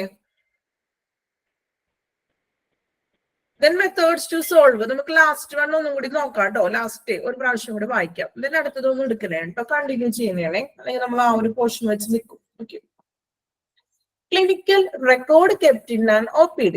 OPD-യിൽ സൂക്ഷിച്ചിരിക്കുന്ന ക്ലിനിക്കൽ രേഖകൾ എന്തൊക്കെയാണെന്നാണ് കേട്ടോ. OPD-യിൽ സൂക്ഷിച്ചിരിക്കുന്ന രേഖകൾ എന്തൊക്കെയാണെന്നാണ് നമ്മൾ ഇനി നോക്കാൻ പോകുന്നത്. OPD രജിസ്ട്രേഷൻ ഫോം, OPD-യിലെ രജിസ്ട്രേഷൻ ഫോം, അതുപോലെ അഡ്മിഷൻ ഫോം, അഡ്മിഷൻ ആ ടൈമിലുള്ള ഫോമുകള്, മെഡിക്കേഷൻ റെക്കോർഡ്, മെഡിസിൻസിന്റെ മറ്റു റെക്കോർഡുകൾ, treatment record, investigation record, then consent forms. Consent ഫോംസിൽ ഒപ്പിട്ട് കൊടുക്കുന്നതൊക്കെ പറഞ്ഞില്ലേ ആ ഫോമുകള്. ഇത്രയും കാര്യങ്ങളാണ് ഒരു OP-യിൽ സൂക്ഷിച്ചിരിക്കുന്ന റെക്കോർഡുകൾ. കുഴപ്പമില്ലല്ലോ, സിമ്പിൾ അല്ലേ? അതുപോലെ തന്നെ അങ്ങനെ പഠിക്കാം കേട്ടോ. OP registration form, admission form, medication record, treatment record, investigation and concern form. Okay, പഠിച്ചോ? ഇപ്പൊ തന്നെ പഠിച്ചു പോവാട്ടോ. എളുപ്പമുള്ള പോയിന്റ്സുകൾക്ക് അപ്പൊ തന്നെ എന്ത് ചെയ്യാ, പഠിച്ചു പോവാം. ദെൻ നോക്കാം. Every hospital must maintain the medical records relating to his or her indoor patient. അല്ലെ, അവരുടെ എല്ലാ ഹോസ്പിറ്റലും അവരുടെ ഇൻഡോർ പേഷ്യന്റ് എന്ന് പറഞ്ഞാൽ അവരുടെ ഉള്ളിലുള്ള ആ ഹോസ്പിറ്റലിനുള്ളിലുള്ള പേഷ്യൻസിന്റെ റെക്കോർഡുകൾ സൂക്ഷിക്കുകയും അത് മെയിൻറ്റെയിൻ ചെയ്യേണ്ട ഉത്തരവാദിത്വം ഓരോ ഹോസ്പിറ്റലിനും ഉണ്ട്. Or a period of 3 years from the date of commencement of the treatment. ഒരു പേഷ്യന്റ് ഒരു ട്രീറ്റ്മെന്റിൽ ചികിത്സ ആരംഭിച്ചതിന് ശേഷം ഒരു 3 വർഷമെങ്കിലും മിനിമം ആ ഒരു പേഷ്യന്റിന്റെ റെക്കോർഡ് ആ ഹോസ്പിറ്റലിൽ സൂക്ഷിക്കണം എന്നാണ് പറയുന്നത്. ഓക്കെ, അതായത് എല്ലാ ഹോസ്പിറ്റലിന്റെ ചുമതലയാണ് പേഷ്യന്റിന്റെ റെക്കോർഡുകൾ മെയിൻറ്റെയിൻ ചെയ്യുക. മിനിമം ചികിത്സ തുടങ്ങി 3 വർഷം അത് മസ്റ്റ് ആയിട്ട് തന്നെ അവിടെ എന്ത് ചെയ്യണം, സൂക്ഷിക്കണം എന്നാണ് പറയുന്നത്. ഓക്കെ, അപ്പൊ ക്ലിനിക്കൽ റെക്കോർഡ്സും സൂക്ഷിക്കുന്ന കാര്യമൊക്കെ ക്ലിയർ ആയോ? ഏതൊക്കെ റെക്കോർഡുകളാണ് സൂക്ഷിക്കേണ്ടതെന്ന് ക്ലിയർ ആയല്ലോ? ഓക്കെ, ദെൻ നെക്സ്റ്റ് നമ്മൾ നോക്കുന്നത് job description of OPD assistant. OP അസിസ്റ്റന്റിന്റെ ചുമതലകൾ എന്തൊക്കെയാണെന്ന്, ജോലി വിവരങ്ങൾ എന്തൊക്കെയാണ് ആള് ചെയ്യേണ്ടതെന്നാണ് ഇനി പറയാൻ പോകുന്നത്. ജോബ് ഡിസ്ക്രിപ്ഷൻ OPD അസിസ്റ്റന്റ് കേട്ടോ. OP അസിസ്റ്റന്റ് എന്നൊക്കെ കേട്ടിട്ടുണ്ടോ നിങ്ങൾ? നഴ്സിംഗ് ഒന്നുമില്ല, അവര് OP അസിസ്റ്റന്റ് ആണ് അല്ലെ. BSCO GNM അങ്ങനെ ഒന്നുമില്ല, അവര് OP അസിസ്റ്റന്റ് ആണ്. അപ്പൊ അവരുടെ ഡ്യൂട്ടീസ് എന്തൊക്കെയാണെന്ന് നമുക്ക് നോക്കാം. പോയിന്റ് ആയിട്ടാണ് പറഞ്ഞിരിക്കുന്നത്, എളുപ്പമാണ് കേട്ടോ, നിങ്ങൾക്ക് മനസ്സിലാക്കാൻ പറ്റുന്ന രീതിയിലുള്ള പോയിന്റ്സ് ആണ്. Arrangements of necessary instrument for OPD. OPDയിലേക്ക് ആവശ്യമായിട്ടുള്ള ഇൻസ്ട്രുമെന്റുകളും ഉപകരണങ്ങളൊക്കെ അറേഞ്ച്മെന്റ്സ് ഒക്കെ ചെയ്തു വെക്കുക. Then directing patient from one place to other place inside the hospital. ഇപ്പോ ഹോസ്പിറ്റലില് പേഷ്യന്റ് വന്നു, ഒരു സ്ഥലത്ത് നിന്നും മറ്റൊരു സ്ഥലത്തേക്ക് ഹോസ്പിറ്റലിനുള്ളിൽ തന്നെ ആൾക്ക് പോകാനായിട്ട് വഴിയൊന്നും അറിയില്ലെങ്കിൽ ആ ഡയറക്ഷൻ ഒക്കെ ഒന്ന് കാണിച്ചു കൊടുക്കാം. ഇല്ലേ, ചില മുതിർന്നവരൊക്കെ വരുമ്പോഴേ അവർക്ക് ചിലപ്പോൾ ലാബ് എവിടെയാണെന്ന് അറിയില്ല, എക്സ്റേ എടുക്കാൻ പോകാൻ അറിയില്ല, അങ്ങനെയൊക്കെ വരുമ്പോ എന്ത് ചെയ്യുക, അതൊക്കെ ഒന്ന് ഡയറക്ഷൻ ഒക്കെ എന്ത് ചെയ്യുക, ഒന്ന് കാണിച്ചു കൊടുക്കുക. Okay, then translating in case of requirement. ചില സിറ്റുവേഷൻസിൽ ട്രാൻസ്ലേറ്റ് ചെയ്യേണ്ടതായിട്ട് വരും. ചിലപ്പോ എന്തെങ്കിലും പേഷ്യൻസിന് മനസ്സിലാവാത്ത അങ്ങനെയൊക്കെ ഉണ്ടെങ്കിൽ എന്ത് ചെയ്യുക, ഒന്ന് വിവർത്തനം ട്രാൻസ്ലേറ്റ് ഒക്കെ ചെയ്ത് കൊടുത്ത് പറഞ്ഞു കൊടുക്കുക കാര്യങ്ങളൊക്കെ. ചിലപ്പോ മീൻസ് എന്താ പറയാ, മലയാളം അറിയാത്ത പേഷ്യൻസ് ഒക്കെയാണ് വന്നിരിക്കുന്നത്, വേറെ ഇപ്പൊ ഹിന്ദിക്കാരോ ഇംഗ്ലീഷ് അങ്ങനെയൊക്കെ ആണെങ്കിൽ എന്ത് ചെയ്യും, അവർക്ക് അറിയില്ലെങ്കിലൊക്കെ എന്ത് ചെയ്യുക, അതൊക്കെ ഒന്ന് ട്രാൻസ്ലേറ്റ് ചെയ്തൊക്കെ എന്ത് ചെയ്യുക, ഒന്ന് പറഞ്ഞു കൊടുക്കുക. Then pass in case sheets to other department. Case sheet മറ്റു ഡിപ്പാർട്ട്മെന്റുകൾക്കൊക്കെ കൊണ്ടു കൊടുക്കുക. ഈ OPയിലെ നഴ്സുമാർ അങ്ങോട്ടും ഇങ്ങോട്ടും ഓടി കിടക്കണം കണ്ടിട്ടുണ്ടോ? ചീട്ടുകളും കാര്യങ്ങളൊക്കെ പിടിച്ചുകൊണ്ട് കണ്ടിട്ടുണ്ടോ? ശ്രദ്ധിച്ചിട്ടുണ്ടോ ഹോസ്പിറ്റലിൽ പോകുമ്പോ? അല്ലെ, അപ്പൊ നമ്മൾ ഓർത്തിട്ടുണ്ടോ അവർക്ക് വേറെ പണിയൊന്നും ഇല്ല, അങ്ങോട്ടും ഇങ്ങോട്ടും ഓടി നടപ്പ് മാത്രമേ ഉള്ളല്ലോ എന്ന് ചിന്തിച്ചിട്ടുണ്ടോ? നിങ്ങള് ചിന്തിച്ചിട്ടുണ്ടോ അങ്ങനെ എന്തൊക്കെയാണ് ഇവരുടെ ഡ്യൂട്ടി എന്ന്? അല്ലെ, നമ്മൾ നോക്കുമ്പോ ഇവര് അങ്ങോട്ടും ഇങ്ങോട്ടൊക്കെ ഓരോ ചീട്ട് പിടിച്ചിട്ട് അവിടെ പോകുന്നു ഇവിടെ പോകുന്നു തിരിച്ചു വരുന്നു, അല്ലെ, അങ്ങനെയല്ലേ കണ്ടേക്കുന്നത്. അപ്പൊ അവരുടെ ഡ്യൂട്ടീസ് ആണ് നമ്മൾ പഠിക്കുന്നത് കേട്ടോ. അപ്പൊ ഇനി പോകുമ്പോ ഇവർക്ക് ഇങ്ങനെയൊക്കെ ഡ്യൂട്ടി ഉണ്ടെന്ന് നമുക്കറിയാം, അല്ലെ. അപ്പൊ എന്ത് ചെയ്യാ, കേസ് ഷീറ്റുകള് ഓരോ മറ്റു ഡിപ്പാർട്ട്മെന്റ്സിലായിട്ടൊക്കെ എന്ത് ചെയ്യാ, കൊണ്ടു കൊടുക്കുകയൊക്കെ ചെയ്യണം. ഇനി എക്സ്പ്ലെയിനിങ് ബേസിക് ഡീറ്റെയിൽസ്, അല്ലെ, ഡീറ്റെയിൽസ് ഒക്കെ ഒന്ന് പേഷ്യൻസിന് പറഞ്ഞു കൊടുക്കുക.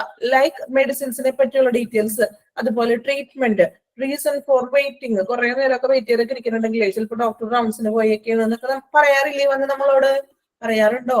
നമ്മൾ ചോദിക്കാറുണ്ട് അവരോട്, ഇത്ര നേരമായാലും ഞങ്ങൾ ഇരിക്കുന്നത്, അല്ലെങ്കിൽ ഡോക്ടർ വന്നോ, ഡോക്ടർ കൺസൾട്ടേഷൻ ഇരുന്നോ എന്നൊക്കെ നമ്മൾ പോയി ചോദിക്കും, അല്ലെ. അപ്പൊ അവർ നമ്മളോട് പറയും ചിലപ്പോ അല്ലെ സർജറി ഉണ്ടെങ്കിൽ സർജറിക്ക് പോയേക്കാണ്, അല്ലെങ്കിൽ എന്താ ഡോക്ടർ റൗണ്ട്സിന് പോയി ശേഷം വന്ന് നോക്കോളൂ എന്നൊക്കെ നമ്മളോട് പറയാറുണ്ട്, അല്ലെ. അപ്പൊ അങ്ങനെയുള്ള കാര്യങ്ങളൊക്കെ എന്ത് ചെയ്യുക, ഒന്ന് ബേസിക് ഡീറ്റെയിൽസ് ഒക്കെ പേഷ്യൻസിന് എക്സ്പ്ലെയിൻ ചെയ്ത് പറഞ്ഞു കൊടുക്കുക.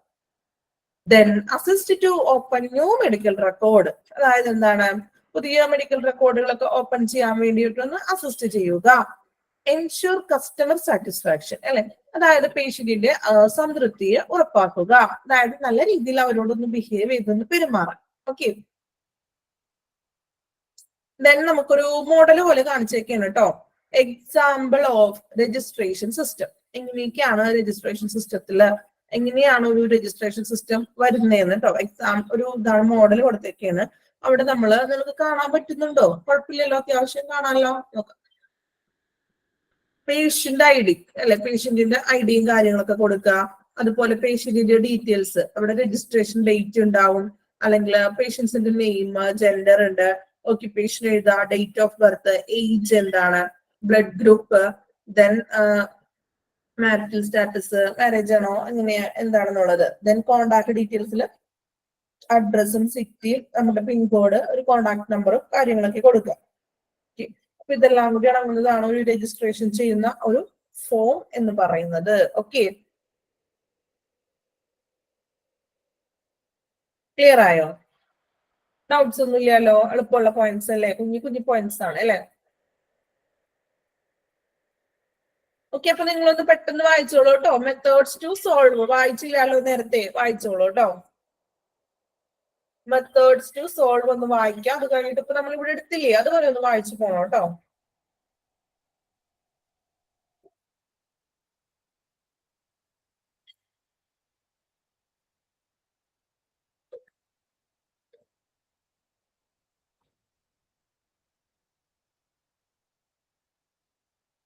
മെത്തേഡ്സ് ടു സോൾവില് വേറെ ബുദ്ധിമുട്ടൊന്നും ഇല്ലല്ലോ, എല്ലാം എളുപ്പമുള്ള പോയിന്റ് അല്ലേ.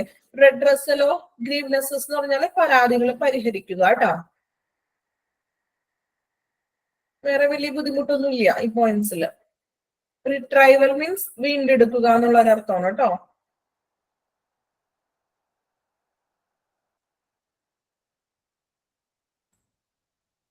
ഓക്കെ, വേഗം വായിച്ചു നോക്കിക്കോളൂ. മെത്തേഡ്സ് ടു സോൾവ് കേട്ടോ. എല്ലാ പോയിന്റും വായിക്കണേ.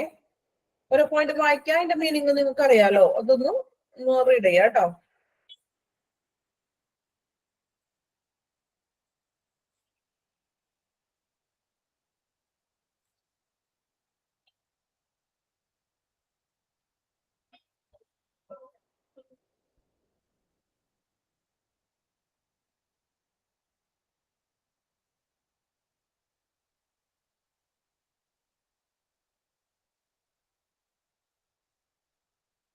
ലീഫ്ലെറ്റ്സ് മീൻസ് ലഘുലേഖ എന്നാണ് കേട്ടോ. ചെറിയ ചെറിയ മാഗസിൻ, മാസിക പോലെയൊക്കെ ഇല്ലേ, ലഘുലേഖ എന്നാണ് കേട്ടോ.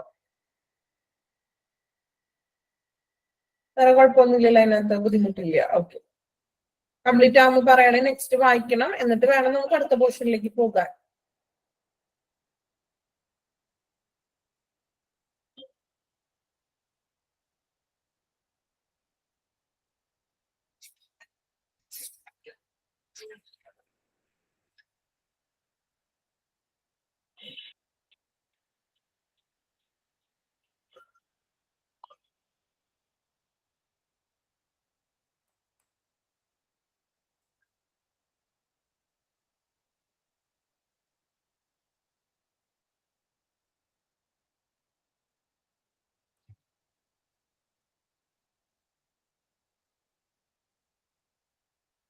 ഓക്കെ, നമുക്ക് ഈ ഒരു സെക്ഷനും കൂടി ഉള്ളു കേട്ടോ. ഈ ഒരു ചാപ്റ്റർ കംപ്ലീറ്റ് ആയി. ഔട്ട് പേഷ്യന്റ് എന്നുള്ളൊരു ചാപ്റ്റർ കംപ്ലീറ്റ് ആയി. ഒരു ചെറിയൊരു സെക്ഷനും കൂടി ഉള്ളു. ഓക്കെ, എത്ര പെട്ടെന്നാണല്ലേ ഒരു ചാപ്റ്റർ കഴിഞ്ഞത് അല്ലേ? നിങ്ങൾ അറിയാതെ തന്നെ പെട്ടെന്ന് പോയില്ലേ ചാപ്റ്റർ അല്ലേ? എന്നാ വല്ല ബുദ്ധിമുട്ട് തോന്നിയോ നിങ്ങൾക്ക്? ബുദ്ധിമുട്ടുണ്ടായിരുന്നോ? കുഴപ്പമില്ലല്ലോ, പെട്ടെന്ന് പോയില്ല, നല്ല സ്മൂത്ത് ആയിട്ട് നമ്മുടെ ക്ലാസ് ഈ ഒരു ചാപ്റ്റർ കഴിഞ്ഞു. അപ്പോ ജസ്റ്റ് ഇതും കൂടെ അത് കണ്ടിന്യൂ ചെയ്തോട്ടെ. കണ്ടിന്യൂ ചെയ്യാലോ. ഈ ഒരു സെക്ഷനും കൂടി മാത്രമേ ഉള്ളൂ, അല്ലെങ്കിൽ ഈ ഒരു ചെറിയൊരു ഭാഗം മാത്രം ബാക്കി നിൽക്കും. ഓക്കെ, വലിയ കുഴപ്പമില്ല. ഇത് എളുപ്പം വായിച്ച് മനസ്സിലാക്കാവുന്നതാണ് കേട്ടോ, ബുദ്ധിമുട്ടില്ലാത്തതാണ്. അപ്പൊ നമുക്ക് ഇതും കൂടി ഒന്ന് നോക്കിയേക്കാം. Guest relation officer. ഇനി ഗസ്റ്റ് റിലേഷൻ ഓഫീസർ ആരാണെന്ന് നോക്കാം കേട്ടോ. A guest relation officer also known as guest relation coordinator or guest relation specialist is a. അപ്പോ ഗസ്റ്റ് റിലേഷൻ ഓഫീസർ അറിയപ്പെടുന്നത് ഗസ്റ്റ് റിലേഷൻ കോർഡിനേറ്റർ എന്നും അറിയപ്പെടും, അതുപോലെ ഗസ്റ്റ് റിലേഷൻ സ്പെഷ്യലിസ്റ്റ് എന്നും അറിയപ്പെടുന്നു. Is a customer service centred employee. അപ്പൊ ഇദ്ദേഹം എന്ന് പറഞ്ഞാൽ കസ്റ്റമർ കേന്ദ്രീകൃതമായിട്ടുള്ള ഒരു എംപ്ലോയി ആണ്.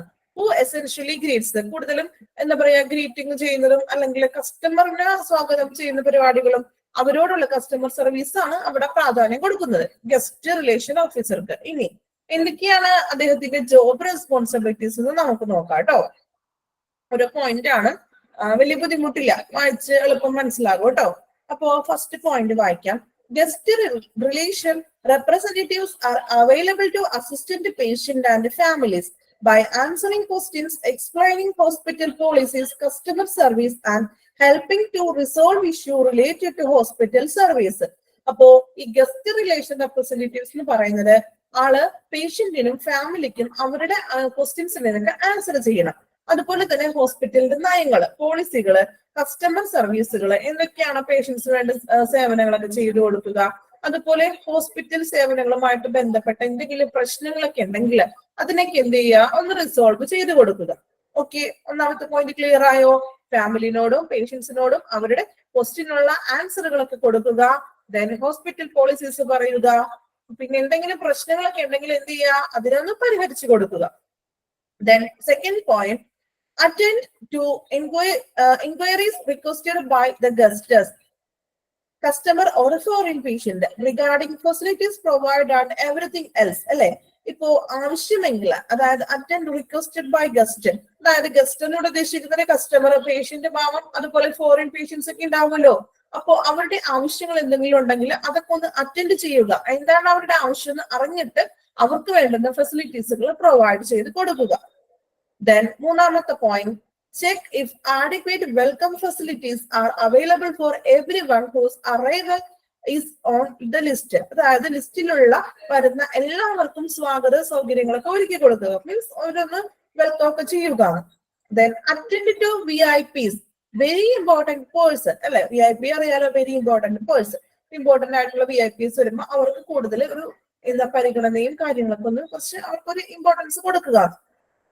Then maintain a polite and humble personality while attending to the guest. ഗസ്റ്റിനോട് മാന്യവും പൊളൈറ്റ് ആയിട്ടും അതുപോലെ തന്നെ എന്താ പറയാ ഹംബിൾ ആയിട്ട് വളരെ ക്ഷമയോടുകൂടി തന്നെ പെരുമാറുക.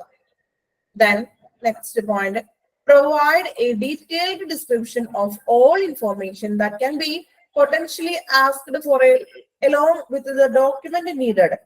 അതായത് ആവശ്യമെങ്കിൽ ആവശ്യമായ രേഖകൾക്കൊപ്പം എല്ലാ വിവരങ്ങളും ഡീറ്റെയിൽസ് ആയിട്ട് തന്നെ കൊടുക്കുക. Then take care of each and everything the guest might need and for to avoid a last minute rush.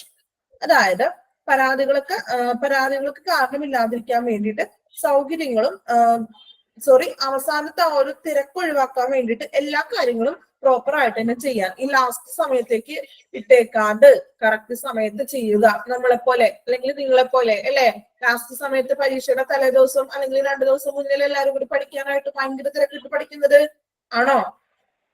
നിങ്ങൾ പ്രോപ്പർ ആയിട്ട് തന്നെ പഠിക്കുന്നുണ്ട് എല്ലാ ദിവസങ്ങളിലും ആണോ? പരീക്ഷയുടെ തലേദിവസം മാറ്റി വെച്ചിരിക്കുന്ന എത്ര പേരുണ്ട്? കുറച്ചു പേരൊക്കെ ഉണ്ട്.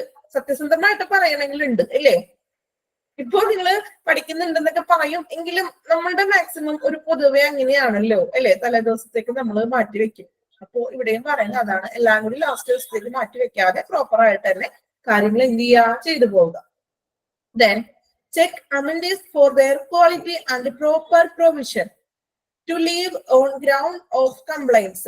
പരാതികൾ അധികം വരാണ്ടിരിക്കാൻ വേണ്ടിയിട്ട് സൗകര്യങ്ങളും അതുപോലെ തന്നെ ഗുണനിലവാരങ്ങളൊക്കെ ക്വാളിറ്റിയൊക്കെ ഒന്ന് എന്ത് ചെയ്യുക, ഒന്ന് പരിശോധിക്കുക. Then ensure maintenance of proper information in the database. ഡാറ്റാബേസിൽ എല്ലാ വിവരങ്ങളെയൊക്കെ എന്ത് ചെയ്യുക, പരിപാലിക്കുകയും അതൊക്കെ ഒന്ന് മെയിൻറ്റെയിൻ ചെയ്ത് വെക്കുക, ഡാറ്റാബേസ് ഒക്കെ പോകാതെ. Then work in close contact with the manager and get in touch with him whenever needed. അപ്പോ മാനേജറുമായിട്ട് നല്ല രീതിയിൽ ഒരു ക്ലോസ് കോണ്ടാക്ട് കൊണ്ടുവരിക. ആവശ്യമെങ്കിൽ അദ്ദേഹത്തോട് കാര്യങ്ങളൊക്കെ ചോദിച്ച് ആ ഒരു അദ്ദേഹത്തിനോടൊന്ന് ബന്ധപ്പെടാം, റിലേറ്റഡ് ആയിട്ട് കാര്യങ്ങളൊക്കെ ഒന്ന് ചോദിക്കാം. Then have a true knowledge of hospital, medical and non-medical departments and its functioning. ഒരു ഹോസ്പിറ്റലിനെ കുറിച്ചുള്ള ഒരു അറിവ് വേണം. അത് മെഡിക്കൽ പരമായിട്ടും നോൺ മെഡിക്കൽ ഡിപ്പാർട്ട്മെന്റുമായിട്ടും ആ ഒരു ഹോസ്പിറ്റലിലെ മൊത്തത്തിനെ കുറിച്ചുള്ള ഒരു അറിവ് ഉണ്ടായിരിക്കണം.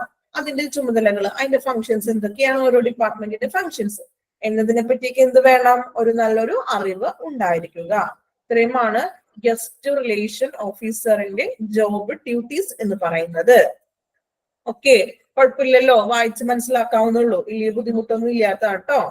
ഓക്കെ, അപ്പോ ഗസ്റ്റ് റിലേഷൻ ഓഫീസർ അറിയപ്പെടുന്ന പേരുകളൊന്ന് പഠിച്ചു വെക്കണം കേട്ടോ. Guest relation coordinator, then guest relation specialist എന്നൊക്കെയാണ് അറിയപ്പെടുന്നത്. ഓക്കെ, ഇത്രയേ ഉള്ളൂ നമ്മളുടെ ഈ ഒരു ചാപ്റ്റർ. ഔട്ട് പേഷ്യന്റ് ചെറിയ ചാപ്റ്റർ ആയിരുന്നില്ലേ, പെട്ടെന്ന് തന്നെ തീർന്നു അല്ലേ?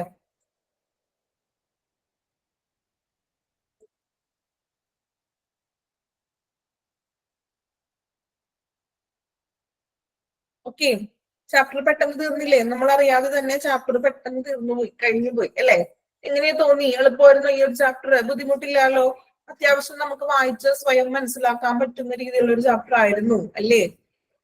ആണോ?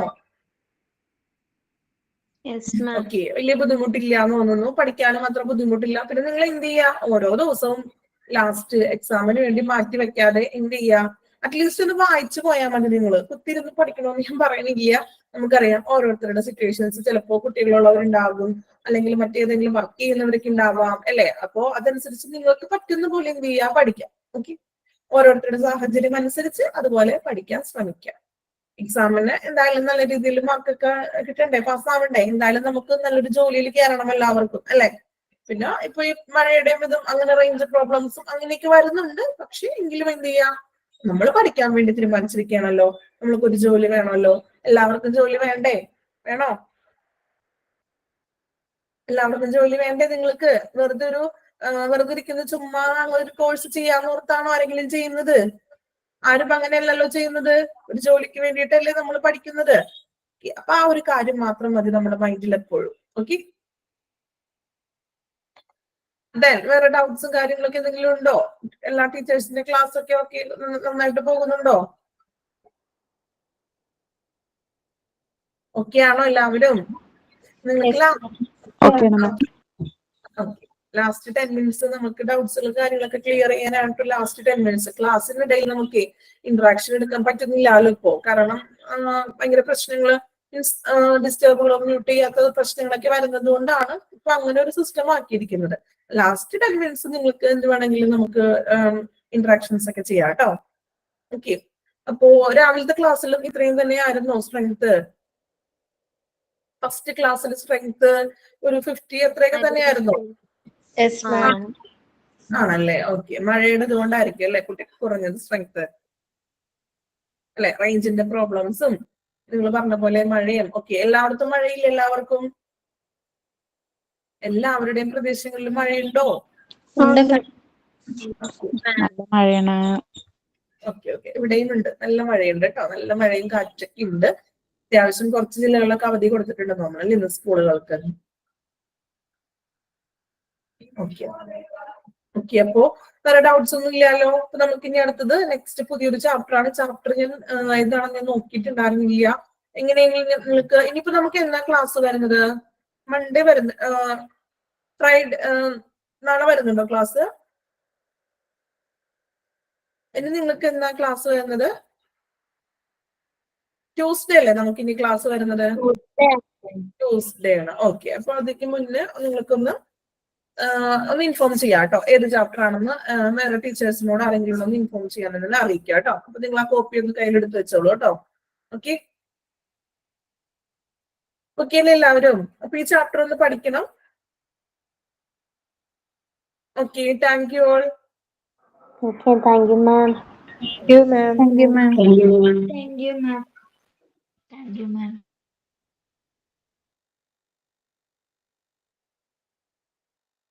Thank you, ma'am.